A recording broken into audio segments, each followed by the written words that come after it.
Regulating act 1773। साल था 1773। भारत की धरती पर एक कंपनी धीरे धीरे राजा बन चुकी थी।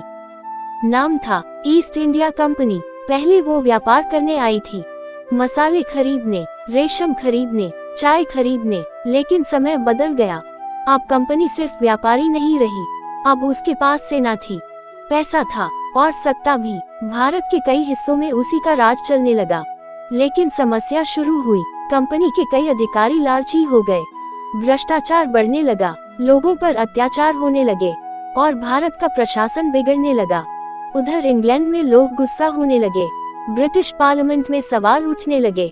एक व्यापार करने वाली कंपनी आखिर पूरे देश पर कैसे राज कर सकती है, और अगर राज करेगी तो नियम कौन बनाएगा? तब ब्रिटिश पार्लियामेंट ने फैसला लिया, अब ईस्ट इंडिया कंपनी को कंट्रोल करना पड़ेगा। और फिर इतिहास में आया रेगुलेटिंग एक्ट 1773। ये भारत के इतिहास का एक बहुत बड़ा मोड़ था। फेस मास्क पहला बड़ा बदलाव। पहले बंगाल, बॉम्बे और मद्रास अलग अलग फैसले लेते थे, लेकिन अब पार्लियामेंट ने कहा सबसे ज्यादा शक्ति बंगाल के पास होगी। इसलिए बंगाल के गवर्नर को बनाया गया गवर्नर जनरल ऑफ बंगाल, और इस पद पर बैठने वाले पहले व्यक्ति थे वॉरेन हेस्टिंग्स। अब भारत में ब्रिटिश शासन और मजबूत होने लगा। बैलेंस स्केल दूसरा बदलाव। गवर्नर जनरल अकेले फैसला नहीं ले सकता था, इसलिए उसके साथ 4 लोगों की एक काउंसिल बनाई गई। अब चर्चा होगी, सलाह होगी, फिर निर्णय होगा। यानी प्रशासन को थोड़ा व्यवस्थित बनाने की कोशिश शुरू हुई। क्लासिकल बिल्डिंग तीसरा बदलाव। 1774 में कलकत्ता में भारत का पहला सुप्रीम कोर्ट बनाया गया, ताकि कानून और न्याय की व्यवस्था बनाई जा सके। अब अंग्रेज सिर्फ व्यापार नहीं कर रहे थे, वे पूरा शासन चलाने की तैयारी कर चुके थे।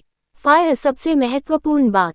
इस एक्ट के बाद पहली बार ब्रिटिश गवर्नमेंट ने ईस्ट इंडिया कंपनी के ऊपर डायरेक्ट कंट्रोल शुरू किया। यही इस एक्ट की सबसे बड़ी विशेषता थी।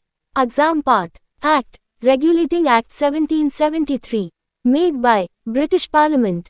First governor general Warren Hastings. Supreme Court Calcutta 1774। Importance. First step to control East India Company. एक व्यापार करने वाली कंपनी धीरे धीरे भारत की शासक बन चुकी थी, और उसे नियंत्रित करने के लिए ब्रिटिश पार्लियामेंट ने उठाया पहला बड़ा कदम। Regulating act 1773।